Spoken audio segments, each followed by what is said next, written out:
Hey, crime fans! Join us October 9th through 11th at Crime Story Fest. Crime Story Fest. Crime Story Fest At the Doubletree Hilton on Boston's North Shore, Danvers, Massachusetts location. Crime Story Fest, all things crime and mystery festival. Come visit us at Crime Story Fest. What else you got going on? What, are you gonna watch another documentary on Netflix? Come on down to Crime Story Fest. Enjoy yourself. Have a good time. Meet some of your favorite podcasters, authors, experts. This October, Boston, be there.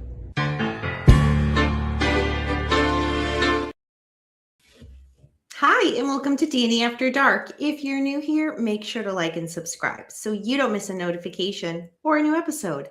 Tonight is a book review, and I will be reviewing the book by author Nancy Grace, What Happened to Ellen, An American Miscarriage of Justice.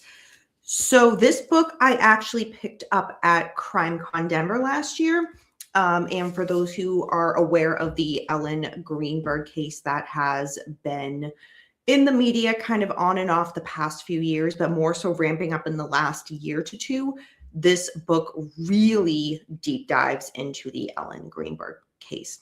I will say off the bat, it is one of the better books about Ellen Greenberg's case, or any book I should say that touches on Ellen Greenberg's case.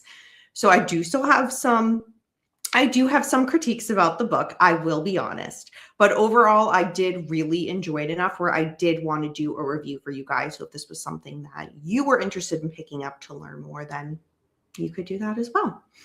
So my apologies for not doing the show last night. Something came up like very, very, very last minute that I had to attend to. So I had to push the show up to tonight. So my apologies, but I am looking forward to reviewing this book with y'all for tonight. So I will say, I don't think this will be, I know some of my book reviews can be very in-depth. That's the kind word I want to use. I go really all out in my notes, as you guys know, because I just totally nerd out when doing book reviews. I absolutely love it. But this book, the way it's designed and the way it's set up, it won't be that type of review. And as I explain more, you'll understand what I mean. But before I do that, hello, everybody. I hope you are doing well. Happy Wednesday. We are halfway through the work week. Thank goodness, right? I am looking forward to the weekend. And this week's True Crime and Chill, before I forget, will not be Friday night. I do have something I need to attend to on Friday night. So it will be on Saturday. And I did confirm with Beckham, and he is free Saturday evening. Will he show up on time? Doubt it. But nonetheless, he is available Saturday night. So again, this week's True Crime and Chill will be Saturday night. So let's go ahead and dive into this book. Again, it is What Happened to Ellen, An American Miscarriage of Justice by Nancy Grace. So I will go ahead and read the back for y'all. I did type it out. So it says, and just you guys can have a bit of an idea. Y'all know I keep my books pretty intact. This is like one of them. We're coming back from CrimeCon. Okay, and this is the littlest detail, and I think this will show you guys how much of a nerd I am with books. It has like the littlest, like the sleeve is slightly curled at the bottom, and it happened on my way back from CrimeCon. I was so disappointed. I thought I packed them perfectly. I keep my books in pristine condition. No joke, before we dive in, I had a friend borrow one of my books about the Casey Anthony case, and I told her, and she knows how I am, one of the pages out of like 300 was slightly bent in. She's like, are you never going to let me borrow a book again? I'm like, no, I'm not letting you ever borrow a book again. I'm not joking either. Yeah, it was either one of the pages or the cover. Either way, like, that's like the worst sin you could do in my eyes. So, but yes, it did come back from CrimeCon though. And I know you guys are probably like, Danny, we can't even see that. You are ridiculous. But I notice it and it bothers me. So I just had to get it out there so that we are all aware and all on the same page. I mean, can I help it?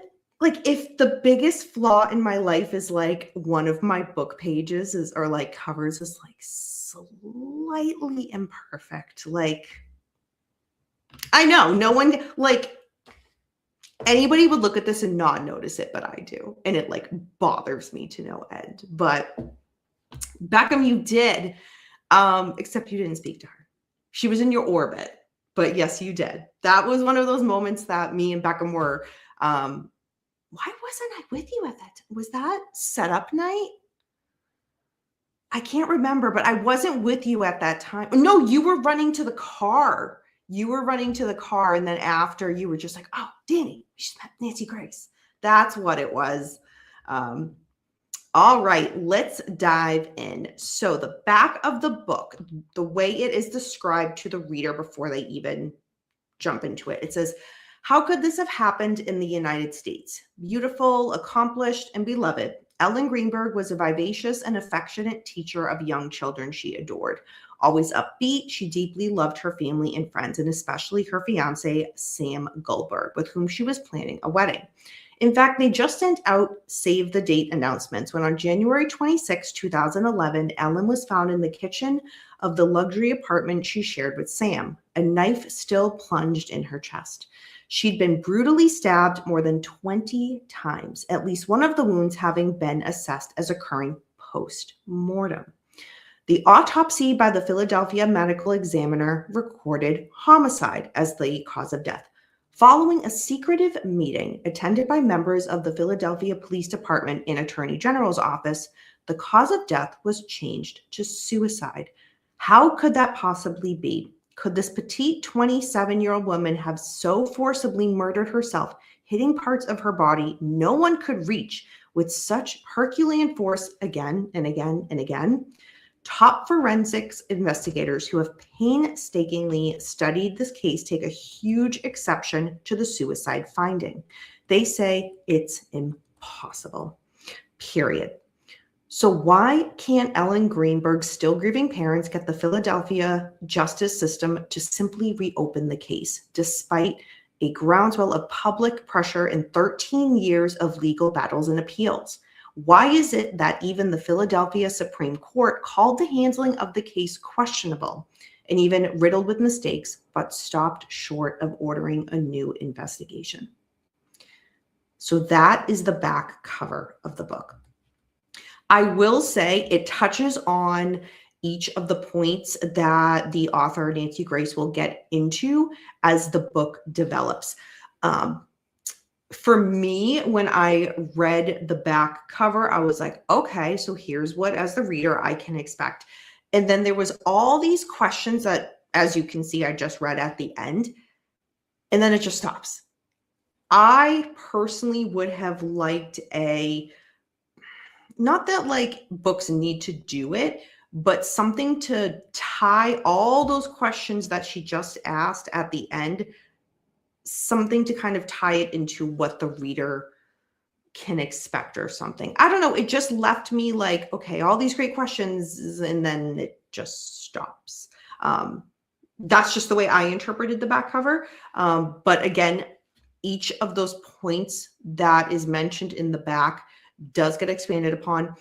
And it's so important. And I'm really glad she points out there the amount of times that Ellen was stabbed, that some of the stabbings were in locations that she just could not physically have been able to reach herself. And then most importantly, that at least one of the stab wounds was post-mortem. How is that a suicide? We're going to get into it in this book.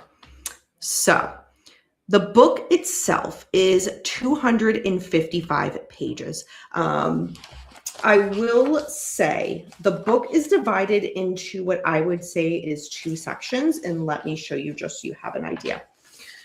So there's 131 pages of actual like book text, right? So your average book text. The rest of the book is actually, and at first when I was skimming through, I was like, oh, this is going to be a weird read.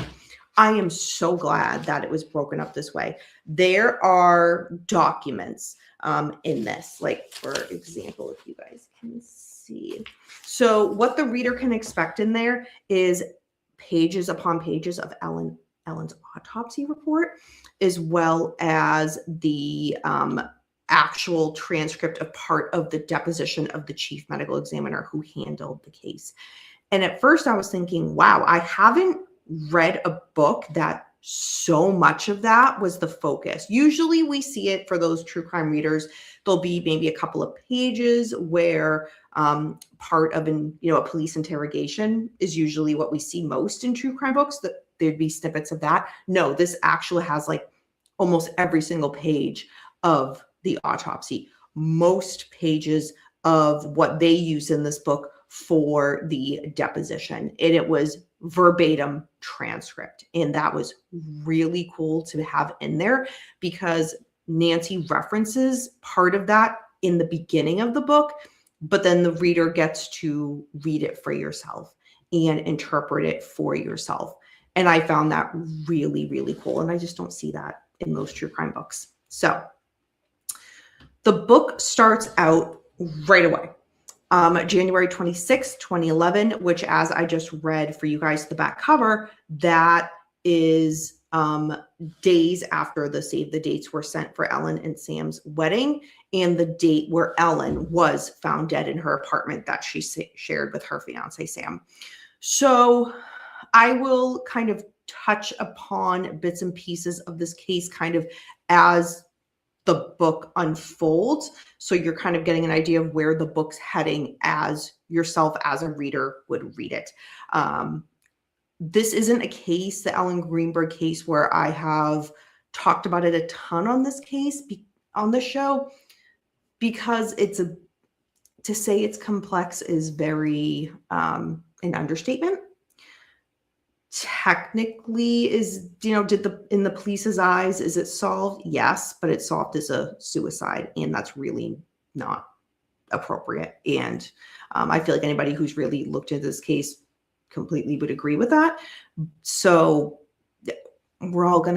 we can all come to an agreement, I think, at the end of who is responsible for the murder of Ellen Greenberg, or kind of where, especially where law enforcement dropped the ball. I know we've been focusing a ton in the last year or two on Massachusetts, rightfully so, who have not been handling certain cases appropriately. And reading this, it's just painstaking hearing how law enforcement handled it. But jumping ahead. So, all right. Yes. January 26, 2011. That is when Ellen was found dead in her apartment.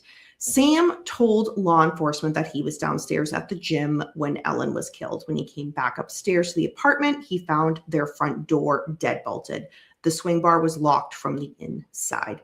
Sam was unable to gain entry, so he banged on the door, but Ellen didn't respond. And after an hour, he forced the door open by breaking the lock inside.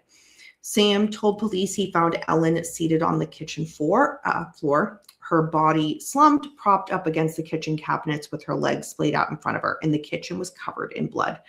When Sam called 911, the operator told him to start CPR. That's when he noticed a knife in her chest.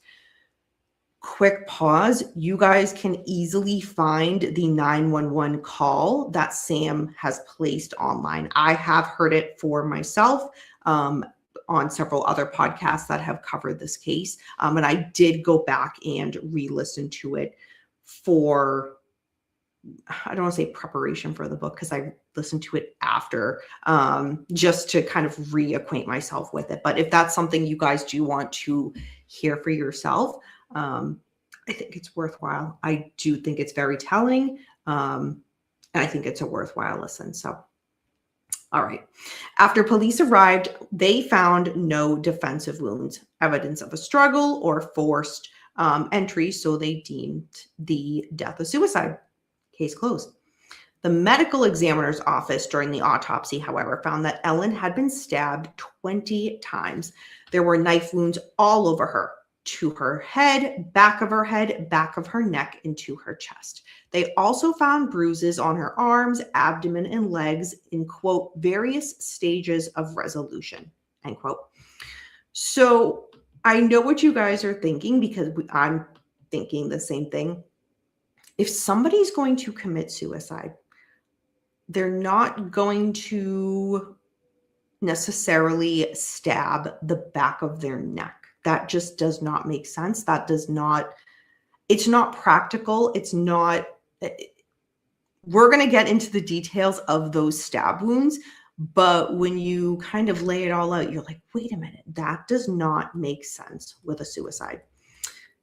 So the thing is, as I mentioned on the back cover, at least one, if not more, of those stab wounds did not bleed. So what that means is it occurred post-mortem.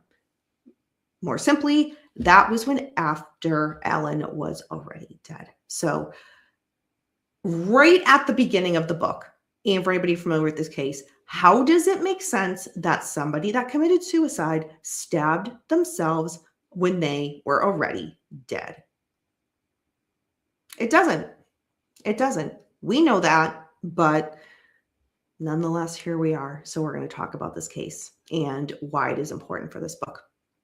So the Philadelphia medical examiner, Dr. Malin Osborne, his initial finding was homicide. But on March 7th, 2011, the Philadelphia medical examiner's office reclassified Ellen's death as a suicide. So there was no search after that for who was responsible for this. No forensic details or intensive interrogations. The backlash by the media, by the family, was intense, and it was immediate. And Ellen's parents, they vowed to fight back.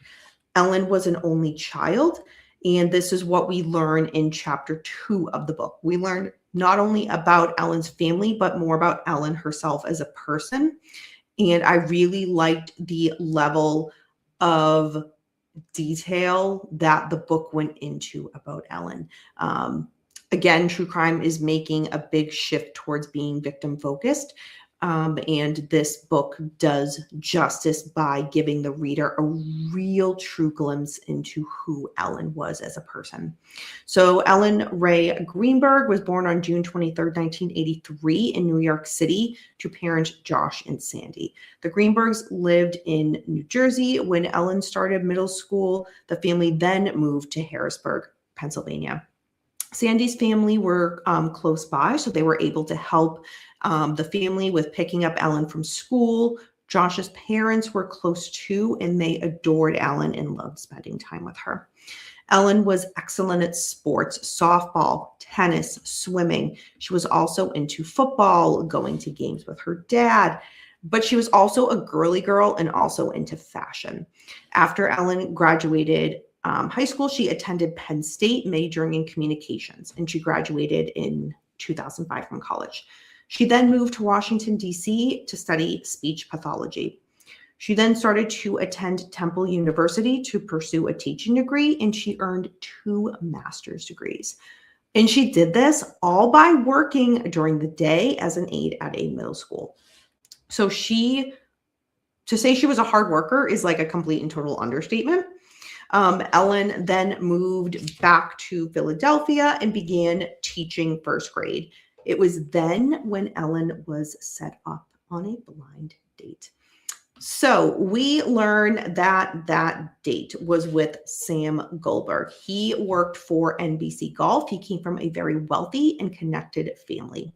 Ellen was spending more time with Sam, including sleeping at Sam's place. The thing is, when I say sleeping at Sam's place, he still lived at home with his parents. So even though he was very well off financially and very easily could have had his own place, no, he still lived with mom and dad. So when Ellen would spend the night at Sam's, she was really spending the night at his parents' house, which is interesting as adults. So Ellen's close friends and family said she really started to change when she started dating Sam. She was already thin, but she lost even more weight, like an unhealthy amount of losing weight. She was increasingly off, as her friends would say. She spent all of her time with Sam, his friends, and his family. Ellen confided in her friends that she sensed that Sam's family didn't think that she really measured up into dating him. She tried to fit in with his family by imitating his sister's fashion choices, but that didn't really work. They were a very tight-knit family, and they really weren't interested in letting Ellen into that. Sam's mom did not warm up to Ellen at all during their relationship. The thing with Ellen, as her friends was describing, is, quote, she stressed about wearing the right thing, saying the right thing, and doing the right thing, end quote. Ellen was distancing herself more and more from her friends, and she started shopping at more high-end stores to try to fit in fashion-wise with his family and with his friends.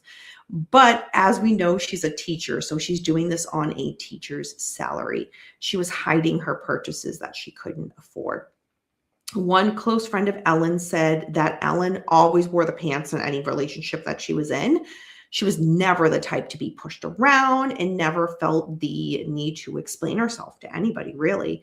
But with Sam, it was different.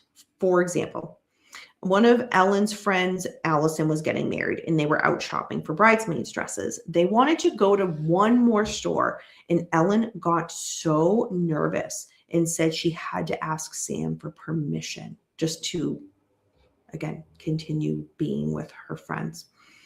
In 2010, Ellen brought Sam to a party at an old friend's house. Friends said she really just was not herself at all. She waited on him constantly, and she never took her eyes off him. And not in the sense that we think of like, oh, a young new couple, they can't take their eyes off of each other. No. This was more of like just constantly on edge type of thing. In June 2010, however, Ellen and Sam got engaged, and they booked the wedding for August 2011. Sam's parents, with all of their wealth, they would not be financially contributing at all to the wedding. Ellen's best friend, Allison, of over 20 years, she actually was stunned when she found out that she was not going to be a bridesmaid in her best friend's wedding. Who was going to be the wedding party? It was going to be all the girls from Sam's family, and that was it. No one from Ellen's family, none of her friends.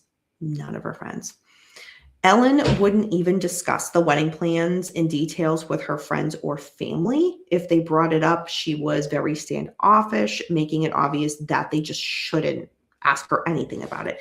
And this was totally unlike the Ellen that they knew. So Josh and Sandy, Ellen's parents, they were in a position where they just kept their opinions to themselves. They didn't want to stress out their daughter, Ellen, and push her into even, more of that like pre-wedding stress that she was going through. In the fall of 2010, Ellen called her parents, and she told them she wanted to come home.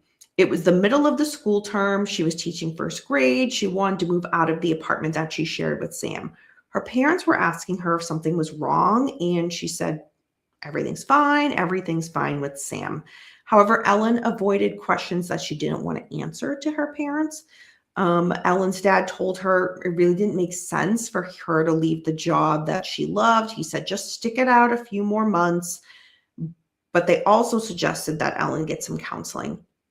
Ellen did, and the doctor prescribed anxiety medication and asked her to journal her feelings. The doctor's note said that Ellen showed no signs of suicidal thoughts or ideations. Ellen eventually stopped wanting to take the medication because one of the side effects from the medication was to gain a little bit of weight, and she didn't want that. As we know, with dating Sam, she wanted to be thinner. And also Ellen didn't like the sense of not being in control and a medication controlling her anxiety. As much as like it's there to help, it made Ellen feel like she wasn't in complete control. So she didn't want to take it anymore and eventually stopped that medication. Ellen's friends, they were all at this point, they were concerned before, but they were really concerned now. So Sam never had his own place. Again, he lived with his mom and dad, even though his family was wealthy. And Ellen was really going out of her way to try to keep her family and Sam's family completely separate. It was more so from the thought of Ellen thought that Sam's family just really wouldn't approve of Ellen's family. And she tried so hard herself, Ellen, to fit in with them. She wasn't fitting in, not for a lack of trying. She just wasn't. And to kind of think her family wouldn't measure up in her eyes, and they were very accomplished individuals, that was very concerning to Ellen. So she really tried to keep them separate. 2 months before the wedding, there was still no bridal shower, which would mean, again, what happens at a bridal shower? The mixing of the two families, and that just wasn't happening.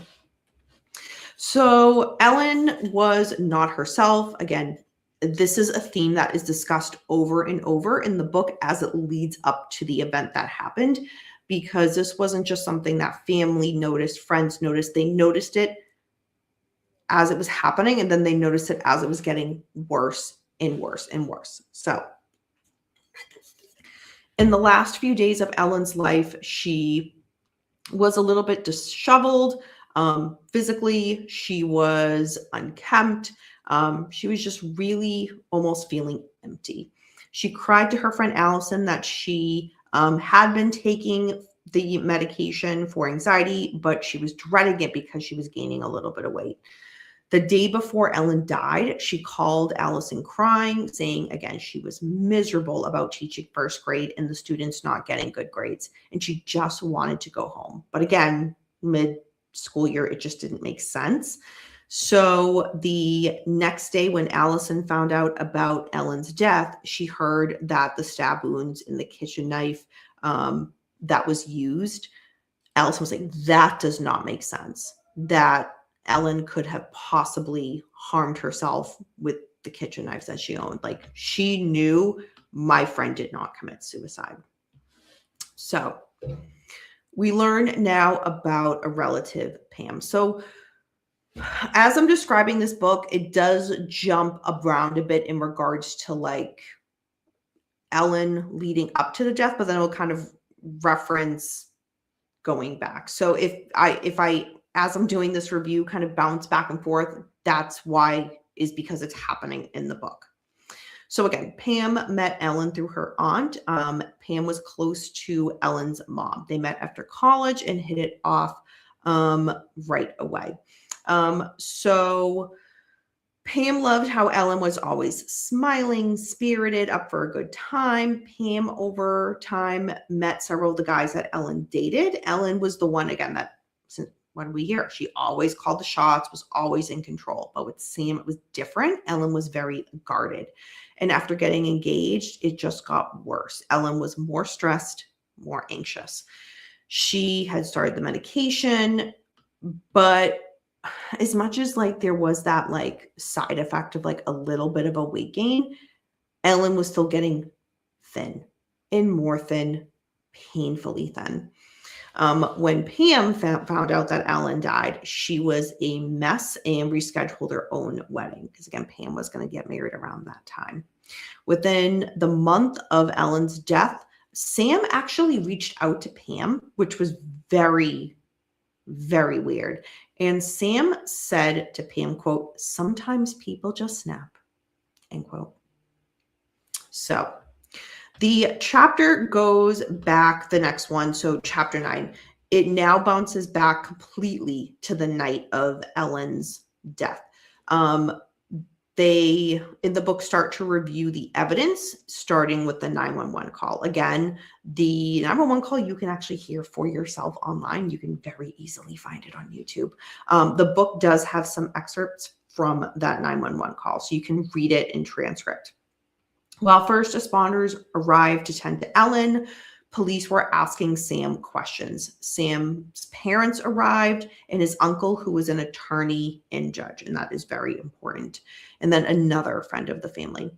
Sam did not tell police that Philip Hanton, who was a building staffer, was present when Sam broke the lock and entered the apartment. Philip Hanton is very important in this. So again, at this point, Sam just says, I couldn't reach her, so I broke down the door and got in. Didn't mention anything about a building staffer being present. So put a pin in that because we're going to get to this several times. It was accepted that the night that forced entry was present, again, Sam was the one kicking in the door. But other than that, no other forced entry to the unit. No defensive wounds and no evidence of a struggle. So in police's mind, it was automatically a suicide. And they treated the crime scene as such right away, despite there being many glaring questions and things that did not make sense. So Philip Hanton's entire declaration of the events the night Ellen died is in this book. And it is very clear because Sam changes his story and says that that Philip was there to accompany him. Very clearly, Philip did not accompany Sam to the unit. And that is very important because of what the book will kind of discuss a little bit as it gets into Sam's accounts of where he was and, lying, saying somebody was with you going into the unit when they weren't. That's a big deal.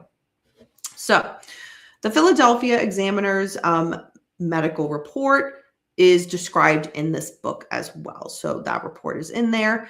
To note, the things that I took away from it that I most wanted to touch upon in this review, Ellen's body was cool to the touch, which doesn't make sense with the time frame and with what Ellen was wearing.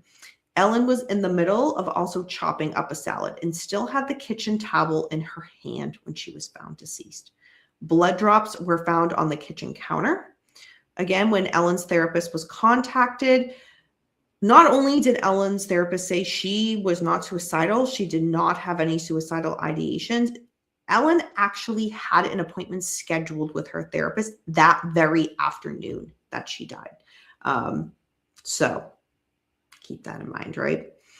Then we learn a lot of the details about Ellen's autopsy.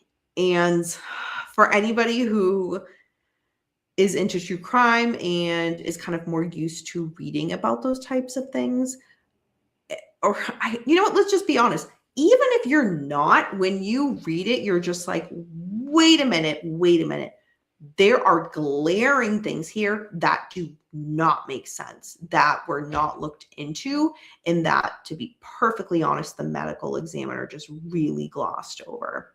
It's one of those things that reminds me of when somebody already has the conclusion in their mind. There might be like 5 different things.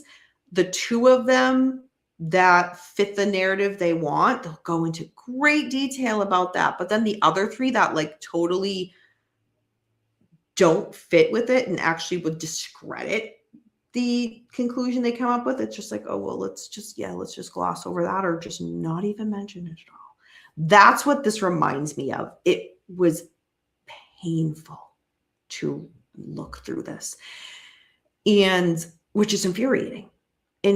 I have no personal connection to Ellen Greenberg or the Greenberg family, but I can't even imagine the family and friends and loved ones and coworkers and community members who all loved Ellen having to go through her death and then kind of see, wait a minute, there's all these things, and yet law enforcement look the other way. The medical examiner, who's supposed to be impartial, looked the other way. We'll get into why the meeting that was referenced on the back as to then when he changed his ruling from a homicide to suicide. We're going to get into that. We're going to get into it. But let's keep going. So the stab wounds, they did not make sense with a suicide. And the report said, quote, multiple stab wounds by an unknown person, end quote. So right away, Dr. Osborne, who did the autopsy, says Ellen's death was ruled a homicide. The autopsy showed Ellen suffered 11 stab wounds to the back of her head and neck. These were not visible in the photos, however, which as a medical examiner, who when you're doing autopsy, you are supposed to document, especially in this day and age. We're not talking about something 50, 60 years ago. We're talking about 2011.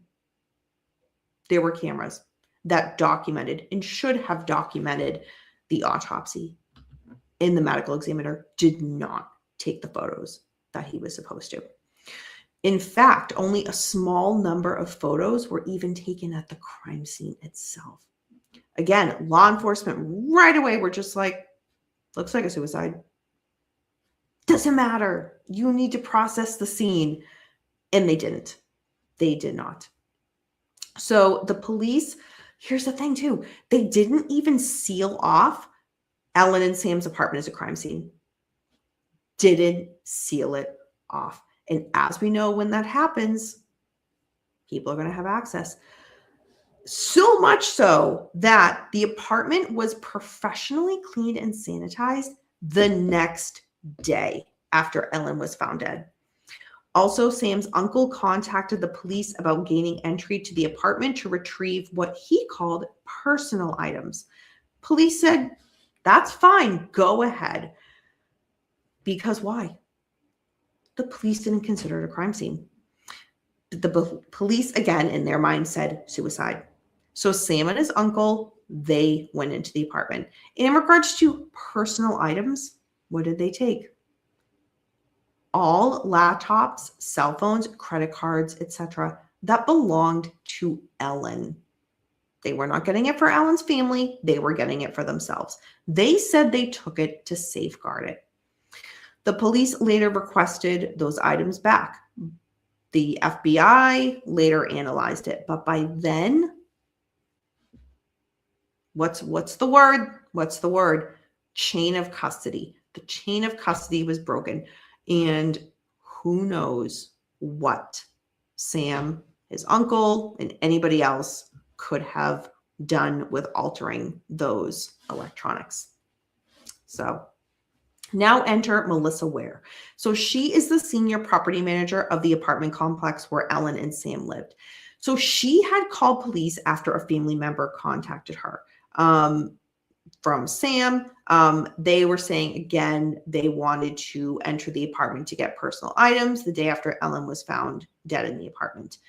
The police told Melissa Ware that there were no restrictions regarding entering the apartment. They also told her that the police were not responsible for any cleaning up.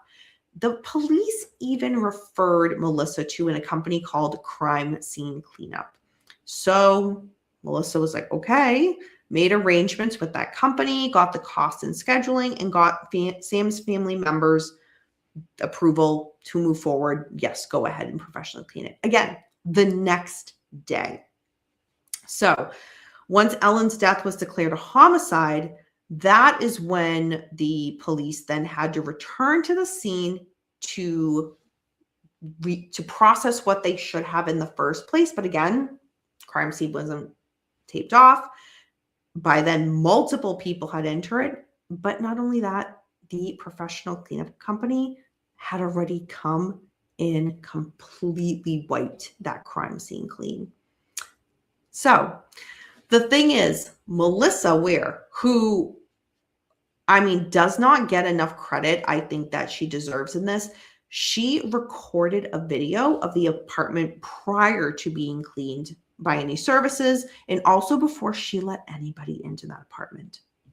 The thing is, she handed over that video to the police upon their request. She accompanied, they said, give it to us. She did. What happened to it?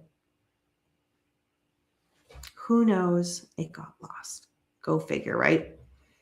So now Ellen is now going into funeral services. So Ellen's family has arranged that. Ellen's parents went into it with what law enforcement said. Ultimately, they presumed that law enforcement did their job and that she had committed suicide. It was, and this is just absolutely heartbreaking, it was at the funeral where a family friend told the Greenbergs that Ellen was a victim of a homicide. And the thing is, law enforcement, as I just said, was not the one to tell the Greenbergs that. It was a family friend who found out. Ellen's dad spoke and gave a eulogy about his daughter. And again, just finding out that, in fact, it wasn't a suicide, it was a homicide. From what the medical examiner ruled initially, he ended up instead telling everybody during what was supposed to be that eulogy that Ellen was murdered. And the book describes that there was gasps from the audience when that was announced. I mean, can't even imagine. When Ellen's parents went to the apartment to try to collect Ellen's personal belongings, they found, as we already know, Sam and his family already took them all. They were upset. The Greenbergs were angry because in their mind, Sam didn't have permission to take Ellen's things, but he did nonetheless. On March 11th, 2011, so we're jumping forward a little bit now, the official manner of death ruling was just inexplicably changed, and it was now determined to be a suicide. So again, law enforcement who processed it as in their mind were just like, oh, cut and dry suicide. They're not the ones that make the call in the end, right? It's supposed to be the medical examiner or county coroner, whatever. Each place sometimes has it worded a little bit differently, but they are supposed to be impartial. Regardless of what law enforcement says, they are impartial. They do the autopsy and come up with a ruling as to the death. And out of the blue, the medical examiner changed it from homicide to suicide. Police updates to Ellen's parents, they barely existed, and that including changing this manner of death. So as we just learned, it's at Ellen's funeral where a family friend says, hey, police said it was a suicide, but actually the medical examiner ruled it a homicide. So the Greenbergs found out it's a homicide. And then the Greenbergs find out that all of a sudden the medical examiner now changes it to suicide. So after years of investigating and the Greenbergs using their life savings to do that, they have what they determined is there was a secret meeting. And this meeting involved the police, at least one prosecutor, and 2 medical examiner officials. So I just want to let the reader know right away, like the Greenbergs, this was their only child. Ellen was their only child. They're still to this day, I mean, just moving, just moving the entire world to try to get answers as to what happened to their daughter. And for them to kind of be able to find out about this meeting is insane. Like what we learn from it is just like, this is scary because Ellen could be any one of us. So a female assistant district attorney and a prosecutor representing the DA's office at the meeting, they've all been granted, quote, high immunity, end quote. This means that in exchange for telling what is known about the secret meeting, that female assistant district attorney will never be prosecuted. So we will learn a little bit more about that meeting, but we'll learn that later in the book. So when the Greenbergs went in there so now come April, right? They go to file their taxes, and their accountant notified them that a check was already made about Ellen, and it had been cashed after her death. So again, who had the means to go in there and do their taxes kind of on behalf of Ellen? It's wild. It's wild. Who has all the information to do that? Sam and his family, right? So the Greenbergs purchased photos of Ellen's death scene. Yes, they had to purchase photos of their own daughter's death scene to try to even learn more about what happened. So they then hired a team of experts, attorneys, forensic experts, pathologists, crime scene investigators, blood spatter specialists to investigate and challenge the ruling of suicide that the medical examiner had changed it to. The team found that so many of the details, again, this was supposed to be an impartial team that the Greenbergs had hired. At the end of the day, if this team came back and said, you know what, it is consistent with a suicide, then that would have been that, right? But the team found no. There's a lot of details that are inconsistent with a suicide, and the details point to a homicide. So right away, the Greenbergs have an expert team on their side to go over this. In addition to the team, so many professionals stated their opinions that Ellen was murdered. So again, this happened in 2011. There has been so much press and coverage about Ellen Greenberg's case, and it's been ramping up as the years have, more closely and more recent, right? And I mean, you guys can find so many podcasts, YouTube channels, whatnot, covering Ellen's case, and it's very clear. And I'm not talking about even just like, or YouTube channel or a podcast with, I'll just use myself an example. Just, someone that's creating content. Put people like that aside. I'm talking law enforcement professionals, former law enforcement professionals. I love the podcast Body Bags with Joseph Scott Morgan, who was a medical examiner for his career. People like that weighing in saying, I've looked at this, it is inconsistent with a suicide. Those are the people that you need to listen to, those type of experts that are ruling in on this. And that's what I'm really getting at. So as we continue on in the book, the author talks. Here is where my notes get a bit more constructive criticism, I would say. So I don't typically have a lot of negative to say about books. So it's like anytime where there's like something to criticize, I'm just like, oh, I feel bad. But I'm keeping it real. So the way the book is written, so if anybody has listened to Nancy Grace's podcast or watched her on TV, the way the book is written, that's how it sounds, is like you're watching or listening to Nancy Grace. So it doesn't feel like someone kind of took what she's saying and then rewrote it as a book and then presented it to you. It just seems like you and Nancy, you as the reader and Nancy Grace are having a conversation and she's just like, what, this, so on and so forth. That's how it reads, which I found very interesting. I wasn't quite expecting that going into this book, but I was like, okay, that's a very interesting artistic choice. There is also one of the things that, like, in this one chapter, I believe, did I write the chapter number? I did. Chapter 21. And this is just one example, but it happens throughout the book. And when I got to like parts like this, I was like, no, Nancy, no.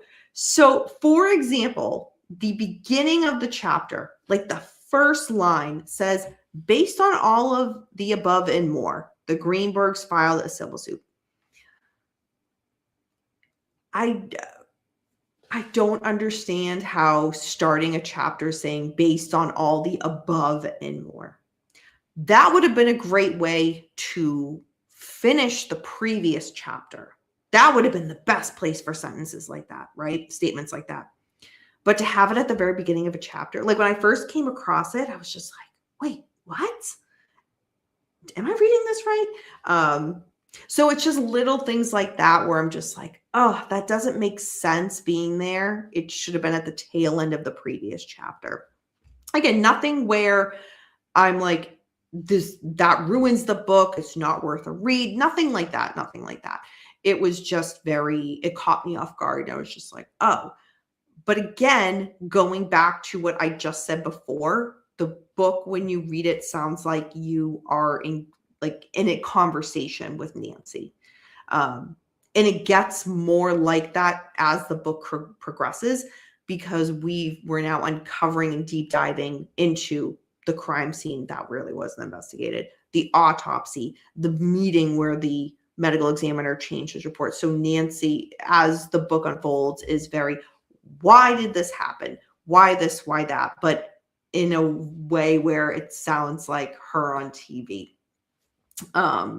which is very interesting. But those are really my biggest critiques of the book. But again, it really hit in chapter 21 where it starts out based on all the above and more. I was just like, oh, like structurally. But I digress. Wasn't a deal breaker. So now we are learning the civil suit brought on by Ellen's family. It accuses police, prosecutors, the medical examiners, officials involved in that meeting that we talked about, that they were participating in a conspiracy to cover up the meaning of the murder of Ellen Greenberg. The book discusses Dr. Lindsay Emery of the Philadelphia Medical Examiner's Office. So this is important because Dr. Emery had previously testified that the spine wound was fatal, but it was not the final stab wound, because the knife was in Ellen's chest when the EMTs arrived. So this means at least one stab wound occurred after Ellen was already dead. So Dr. Emery then tried to backtrack and say, you know what? I didn't even write a formal report because the city solicitor told me not to. All right, there's a whole lot wrong there, right? And that was not proper English, but you all get what I mean. When does somebody from the medical examiner's office who is working this case, they don't write a formal report about what they're doing? Strike one. But then to not do it saying, oh, well, the city solicitor told me not to. Wait, what? What? Let's just throw it in for good measure. What? That makes no sense. It makes no sense. They then suggested that the spinal cord, it could have been accidentally cut during the autopsy, but because they didn't write a formal report, there's really no way to say for sure.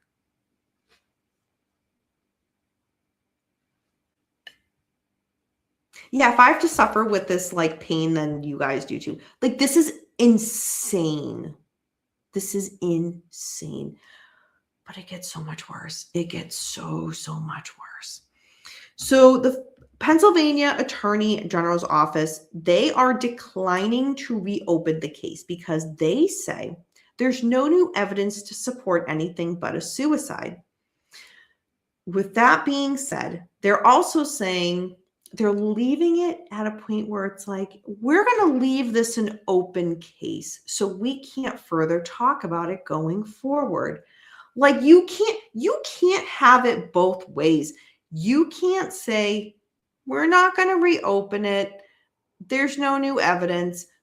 Basically, case closed. But we're not going to fully close it. We're just going to leave that door open. And now that that door's open, we can't talk about it going further. Like, oh my God. Oh my God. Let's carry on. So the Pennsylvania Attorney General's office even made the statement that after conducting a search on Ellen's laptop and phone, that her search history resulted in evidence that supported a suicide ruling. The thing is, again, chain of custody. It was taken. Her phone, her laptop, everything was taken by Sam and his family. So anything on there, they had quite a bit of time to possibly alter and change anything, right? The problem with this is that the ME's report from 2011 said nothing indicative of a suicide was found on Ellen's computer or phone. The FBI also searched it and found nothing supporting suicide. And if you're saying, wait a minute, does that contradict? Yes, it sure does.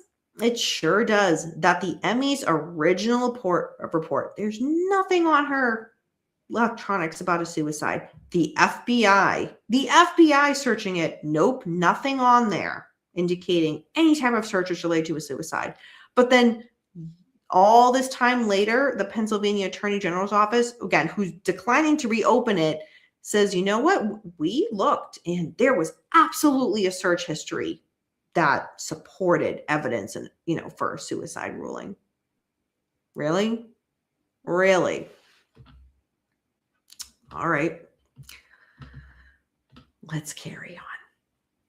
So now we are much later in the book now where Nancy talks about how she learned of this case in 2022.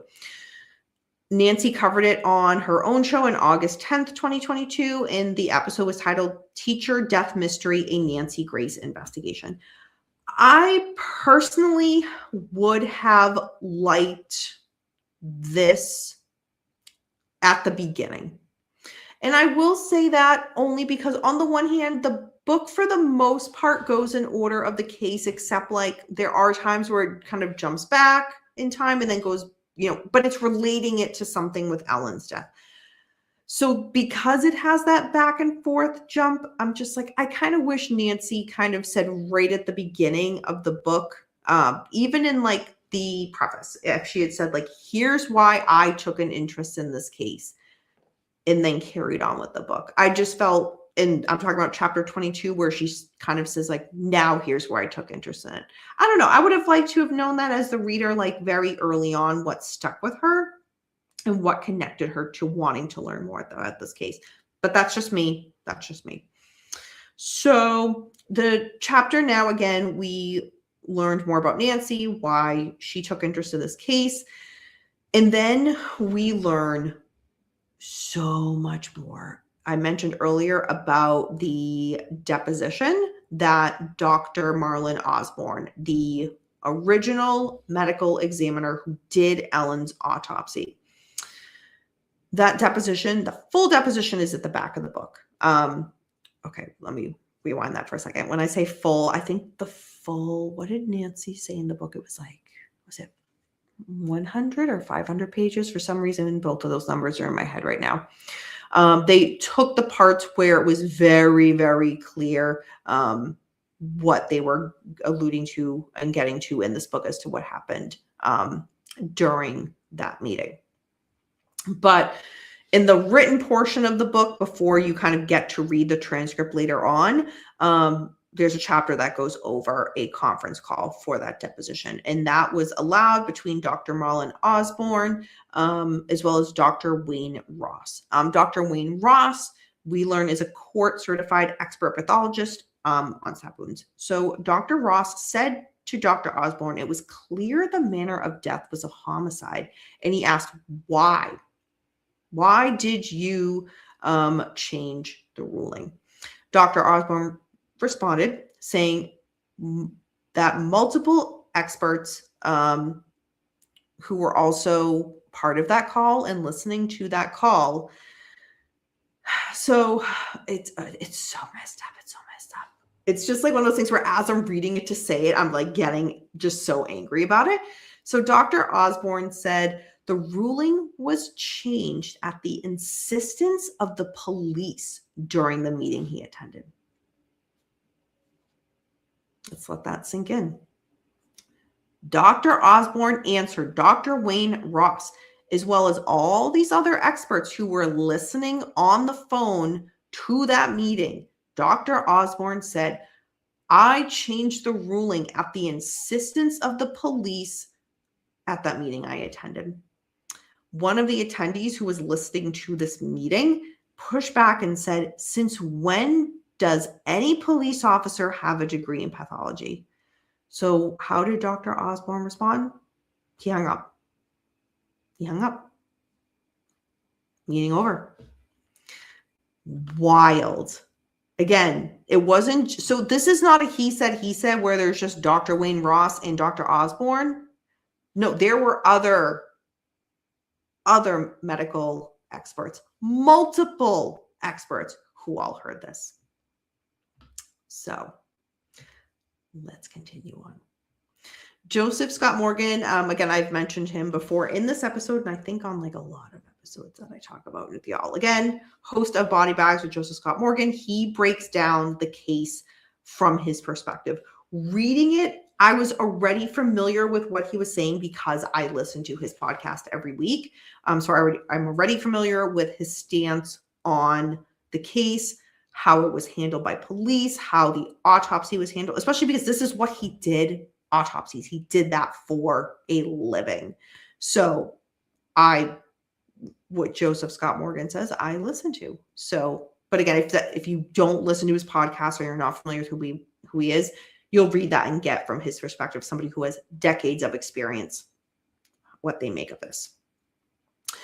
Dr. Henry Lee also weighs in. So Dr. Henry Lee said the scene of Ellen's death appeared to have been staged in that her body most likely had to have been moved. So big name right there, saying his thoughts on it.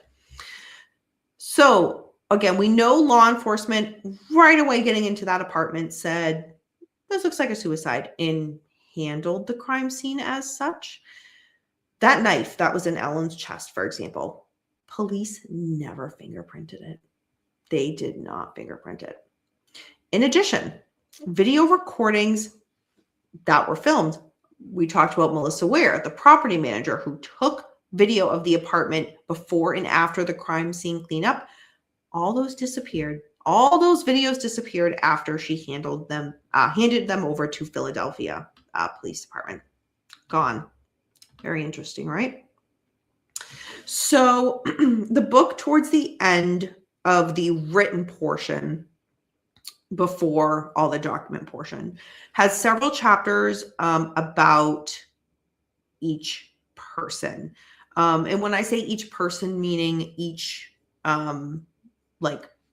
professional that handled this case. I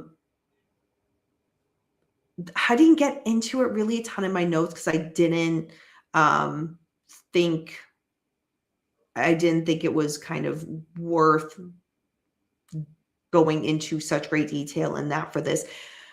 It's a great read, that part. But it was one of those things where like rereading the book, because as I've told you guys, what I do is I read the book in full just as a consumer because I'm a book nerd. And then when I go to do my review for you guys, I go back and reread it again with like a very, very, I'm very attentive, very, very focused in the notes that I want to be able to relay on to you guys so that if this is a book that you're interested in getting, you kind of hear my thoughts on it, right? When I did the reread, getting into like this later part where it kind of goes over each person, like again, the professionals that kind of handled this case, I was like, I felt like reading it the first time through, I got enough out of it where I was like, okay, not really needed. But I did reread it, but I'm like, there's nothing here. I don't think that's, worth kind of putting in my notes, which is kind of a bummer because there's so much of this that rereading it through, those details, like with the autopsy report and the secret meeting and how law enforcement really didn't properly handle the scene. Like those are like things where you reread it and you're like, okay, I'm getting more out of this, or I'm more frustrated reading this because it's so blatant what happened to Ellen. So I just felt, again, certain parts where you read it, you're right there, and then other parts you read it, you're like, I could have just skipped over that section. And these kind of last chapters in there, I kind of felt was that. But that was just me. So just to wind things down in regards to the first written part of the book. So October 2019, a lawsuit was filed against the city of Philadelphia to have the manner of death changed to homicide or undetermined. The sad thing is the court ruled against the Greenbergs in this. So a second lawsuit was filed in 2019, filed for conspiracy, citing at least one person was aware of the post-mortem stab wound, right? And that's something we talked about very early on. A new complaint was filed in 2022 because of new information.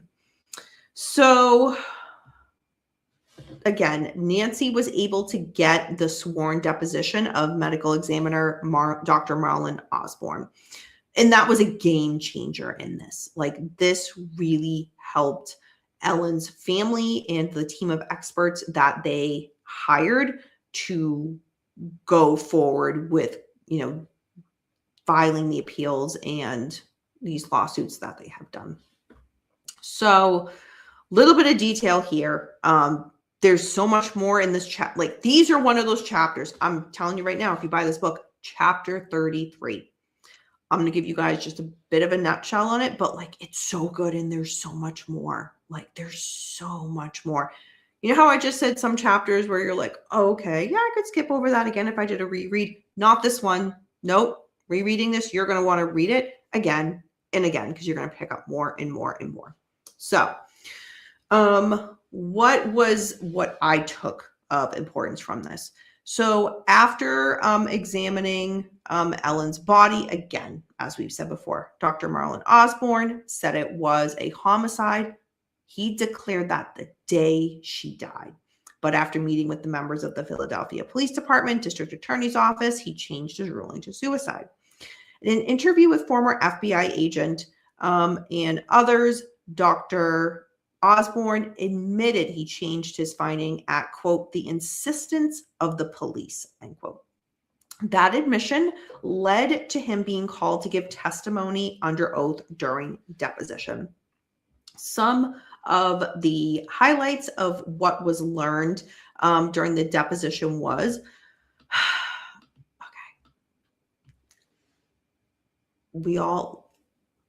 everybody breathe in, everybody breathe out. Are we good? Are we good? Because you're going to get riled up. You're going to get riled up. Dr. Osborne did not determine a time of death. Didn't even try to determine a time of death.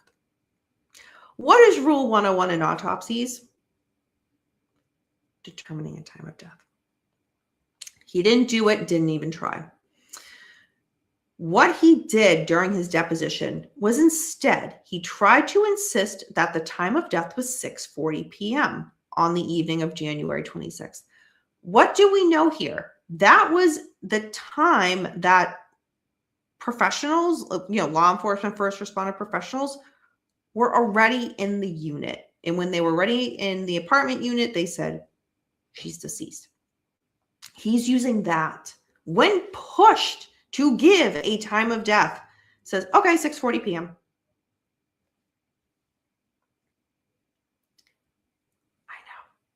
I know. Breathe in, breathe out. There's more. Her time of death cannot be when an investigator said, you know what? She has no pulse. She's deceased. No. She was deceased before law enforcement ever went into that apartment complex. She was dead prior to that entry. Didn't even try. He didn't even try. The autopsy does not even have a reference to rigor mortis or livor mortis at all. Ellen had extensive injuries across her body, legs, thighs, knees, right forearm, and upper arm, all in various stages of healing. Dr. Osborne said in his finding that he, quote, did not factor into, end quote, any of this bruising in his ruling of homicide. Ellen also had a neck hemorrhage that was completely overlooked. So what does that mean? Let's break it down. That is bruising to the neck that was not the result of multiple stab wounds. Dr. Osborne says he, quote, considered, end quote, the bruising to the neck muscles, quote, could have been strangulation, end quote. Dr. Osborne then confesses that he, quote, did not think it was possible, end quote, for Ellen to stab herself in the back of the neck. Dr. Osborne tried his best to push out some findings about Ellen's stabbing herself in the spinal cord dura onto another doctor, Dr. Lucy Rourke Adams. So he's kind of, again, pushing this on her. Well, some of the findings that I used, it was because she found them. Like the findings that she did is what I based some of my things on, right? Dr. Lucy Rourke Adams, you better believe she was then brought into court for a deposition. She denied that she was ever consulted about this. And to be perfectly honest, she's very, very credible. So who do you believe? Dr. Osborne, even then saying, yes, I consulted with, he's still sticking on the, I consulted with her, so on and so forth. There's no written report. There's no billing for any consultation. So if you're going to get another medical examiner in, there's going to be writing, there's going to be a report. You're going to pay the consultant. Nothing. There's nothing. So Dr. Osborne, what he then tried to say was that he walked through the snow carrying Ellen's spine for a, quote, curbside look-see, end quote, for Dr. Rourke Adams.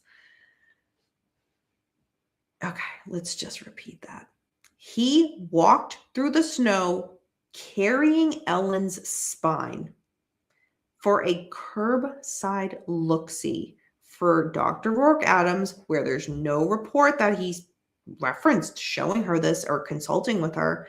And again, she wasn't even paid a consulting fee. What? Again, evidence. How do you handle and process evidence? You don't take it out of where it was. Walk through the snow during a storm holding it for a curbside look-see. That was his words. That was Dr. Osborne's words, a curbside look-see. Like what? All right. In regards to the meeting with law enforcement, when he changed, so he's on Dr. Osborne, when he changed his mind at the meeting, he said this meeting was very important, but he took no notes. He cannot remember who was present, and he did not add the meeting information to his finding, and he can't remember anything specific about what was told to him. It was specific enough that he walked down the meeting and said, okay, yeah, I'm going to change it to suicide. I can't remember what was told to him for him to do that. So let me just quickly pause. I went to school for psychology, as you all know. When you work in, it's not even just the psychology field, let's be honest. So many fields. And I've heard this because it's a true saying. We're at so many jobs I've worked. It's if you do not document it, it didn't happen. You can't go back and then be like, oh yes, that happened. Or no, that didn't happen. You didn't document it. If you didn't document it, it didn't happen. Like rule 101. Let me break it down more simply. And I know I've talked about this before, I think in regards with you guys to, in regards to the Karen Reed trial, in regards to law enforcement not documenting there, like, such a theme. Y'all know I volunteer at the cat shelter, right? Been doing it forever and a day. It's like my home away from home, right? When something as simple as that, right? In regards to when you're, tracking and monitoring the cats in your shelter before they get adopted, or, whatever animal shelter you guys have. If you're volunteers, then you know what I'm talking about. You have to document everything because it's so important. Food intake, liquid intake, any medications, what's going in, what's going out. Are the animals at the shelter using the bathroom appropriately? Are they not? Because again, that can be underlying medical issues that need to be treated before they get adopted. Point being, it has to be documented. Because at least in the state of Massachusetts, MDAR, Mass Department of Agriculture, will come in and audit you or audit your agency, your shelter. And if you don't document, not good. Not good. So like if I as a volunteer have to document like a cat from a cat shelter's like intake, outtake, like basic things like that. You mean to tell me that a medical examiner doesn't take photos or many photos, including of the wounds of the person that he's doing the autopsy on, doesn't write a full report, doesn't, all these things that are like, oh yes, I did this, I did that. You didn't document any of it. Like weigh those two, like how does that make sense? And I know I just gave you guys like a very long example, but I'm really trying to stress the importance of like, are you kidding me?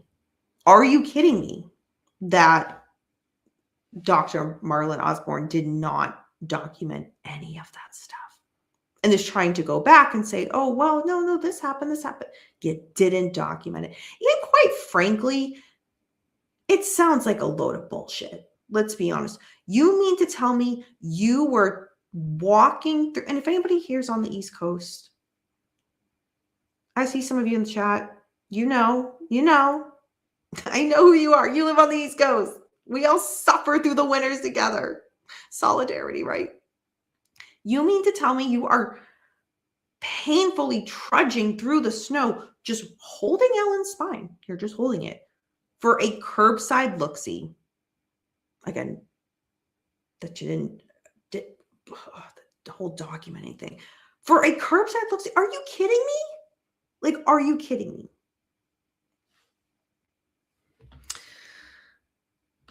I'm so outraged, and you guys should be too, because it could be any one of us. So let's carry on because there's so much more. Dr. Osborne went on to say, excuse me, let me grab a sip of water, that his boss, Dr. Galino, in fact, warned him that if you are consistent in continuing with your ruling of a homicide, then, quote, somebody could be unduly incarcerated or wrongful charges adjudicated against them, end quote, could be made. That is not for them to determine. Again, the medical examiner or county coroner, which depending on, your area, is supposed to be completely impartial. If you guys want, side note, a much more deeper in-depth idea into what that means, I did a book review. I think I've done a few book reviews on Dr. Michael Baden. I'm blanking the book title off the top of my head, but I know it's like right behind me. That's what he did for decades. And even in New York, was demoted because he wouldn't be a team player when the police were like, no, change it to this. And he said, no, that's not what happened. That's not what the autopsy shows. So this, like, on the one hand, this is nothing new, but it's like, seriously, her death, Ellen Greenberg's death happened in 2011. What happened to Dr. Michael Baden being demoted was decades ago for not being a team player. It's still happening. Still happening. And it's really infuriating. But again, go back to the book review I did about Dr. Michael Baden, his books, if that is something you want a little bit more of an in-depth review on that I do. Or even better yet, buy any of his books. They're really, really good and go into a lot more of this kind of subject about needing to be impartial. But yeah, so again, Dr. Osborne is very, very clearly now shifting the blame to his boss, saying, he warned me if I left it a homicide, somebody could be unduly incarcerated. So Dr. Osborne states that in all of the time that he was a medical examiner, he has never once had a meeting to discuss changing his ruling on motive of death until Ellen's case. And after the meeting, again, that there was no notes taken. I mean, let's be honest, purposefully, no new information was presented, but he changed his ruling to a suicide. So he's kind of trying to have it always, right? I didn't take notes. There was no new information, but I changed it to a suicide anyway. But then also saying, I was told to change it. So it's like, you can't have it both ways. You can't have it both ways. So that's kind of where the book, the first half of it, the written part kind of ends. There's an epilogue, a short one on July 30th, 2024. Nancy found out from Ellen's parents that the courts agreed to hear Ellen's case. But on November 8th, 2024, the Chester County DA's office in a public press conference announced that it was, quote, unable to move forward, end quote, on Ellen's case. They say they cannot, quote, prove Ellen's case beyond a reasonable doubt, end quote. Ellen's parents have spent their life savings and even recently put their home up for sale to try to get answers about what happened to their daughter, Ellen Greenberg. It's just heart-wrenching, heart-wrenching. So, Kane, no. Again, law enforcement have just left it where it's no new information. It's a suicide. We're sticking with suicide. But we're not closing the case, because if you close it, then then they kind of have to comment on it. Where if they say, oh no, we're not going to close it, we're going to leave the door open. Therefore, since it's open, we can't talk about it anymore. It's so infuriating. So again, my review on the written part, first half written part, great detail about what happened to Ellen. Nancy does a really great job in reporting that to the reader so that if you are not familiar with this case, you're going to learn everything about it. And to do that in like 120-ish pages, again, that first part of the book, very impressive, actually. Very, very impressive. In regards to the tone of the book, again, it's more so from the perspective of it feels like you're just like talking to Nancy Grace in the way that her wording is, her tone is, which is just different than a lot of the true crime books that I read. Again, there are so many authors that will kind of give their opinion, and you can tell by their tone the way that they feel about the book, which makes sense. They're narrating it to give a perspective. But this legit feels like I'm like in a conversation with Nancy where she's like, oh, and what, like, wouldn't you know this and this? It's just a bit more than I usually come across in true crime books. So it just kind of stuck out to me. Did I say stuck out to me? I did. Stood out to me. Again, my real critique also is just structure in regards to statements of when you open up a chapter saying, as you can see by the above information. I'm just like, oh no, don't put it at the end of the previous one and it fits perfectly. But the beginning of the next one, it just doesn't make sense. Again, not a deal breaker. Just my input on that.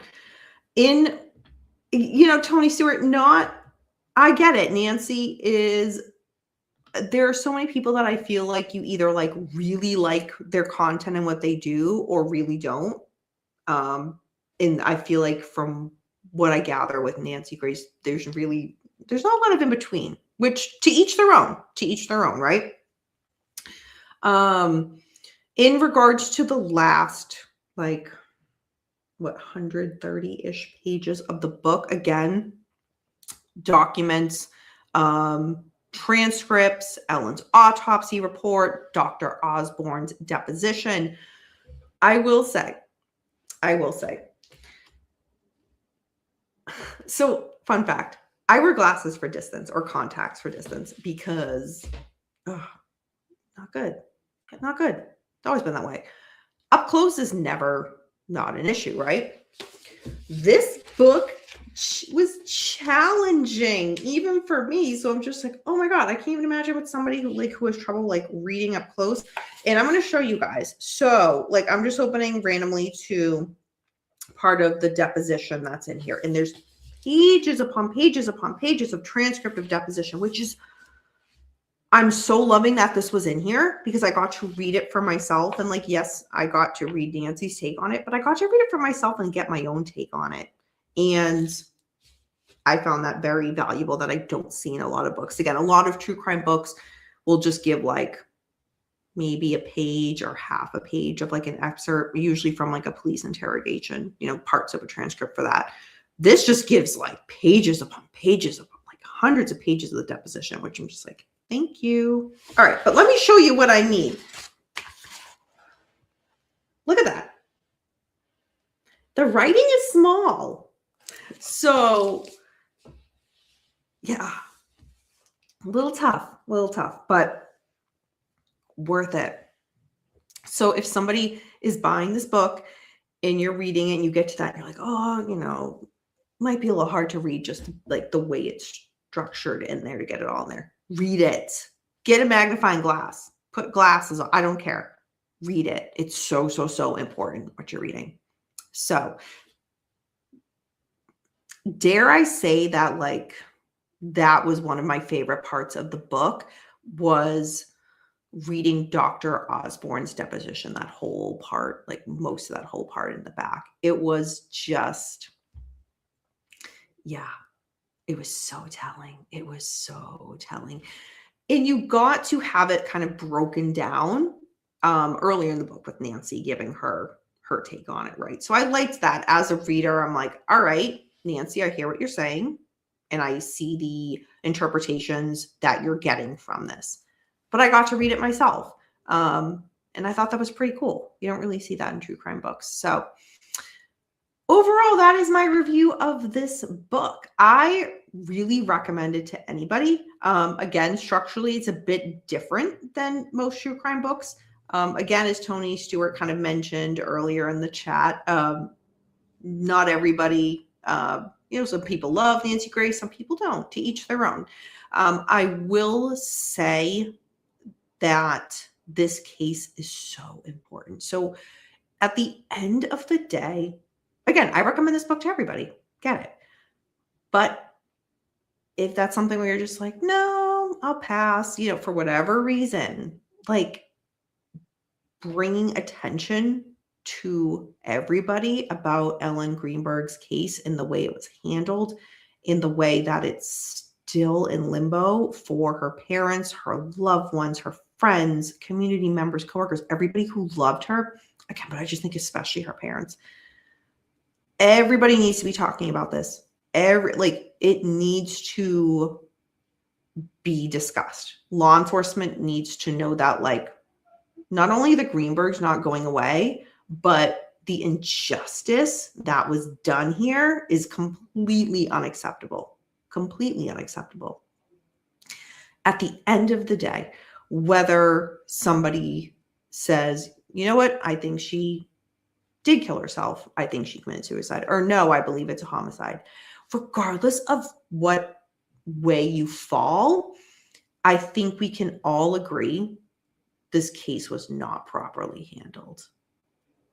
From the police level of how they handled that crime scene, from Dr. Marlon Osborne, and how he's just back and forth with his rule. It's just completely unacceptable. You mean to tell me you did an autopsy, you didn't photograph a lot of the wounds, like some of the more damning ones, like how she could have stabbed herself by committing suicide in the back of the neck that she might not even be able to actually reach, how at least one of the wounds was done post-mortem. But let's just disregard that. It's infuriating. No notes. No, like, again, taking her spine and walking through the snow with it for a look-see, a curbside look-see, like, that's professional? Are you kidding me? Are you kidding me? Unacceptable. It is unacceptable. The public deserves better because, again, any of us could be Ellen. Ellen deserves better. Her family deserves better. I hope that anybody who has read this book, and again, if you've read it, let me know your thoughts, leave a comment, DM me, send me a message. That I love discussing this type of stuff with y'all. Or even if you haven't read it and you maybe, it's not your thing, but like, leave a comment on this. Like, what are you thinking? Have you been following this case? Like, what are your thoughts?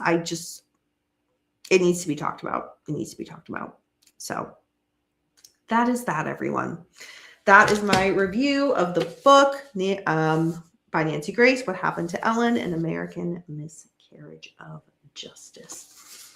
So, y'all catch that? Did y'all catch that? My eye just like went to that like little wrinkle in the. I digress. No, I don't. Actually, it very much upsets me, but that's okay. So that is the end of this episode. So thank you guys again. Thank you everybody who was here. Had a lot to get through, so I was kind of keeping an eye on the chat, kind of look at you guys. I'm going to go back and reread this after, but thank you guys for being here. Again, True Crime and Chill will be later in the week. It will be on Saturday night this week. So tune in for that. All right, everybody, enjoy the rest of your evening. Have a great rest of your week. And remember, until next time, we don't live in darkness. Darkness lives in us. Bye, everyone.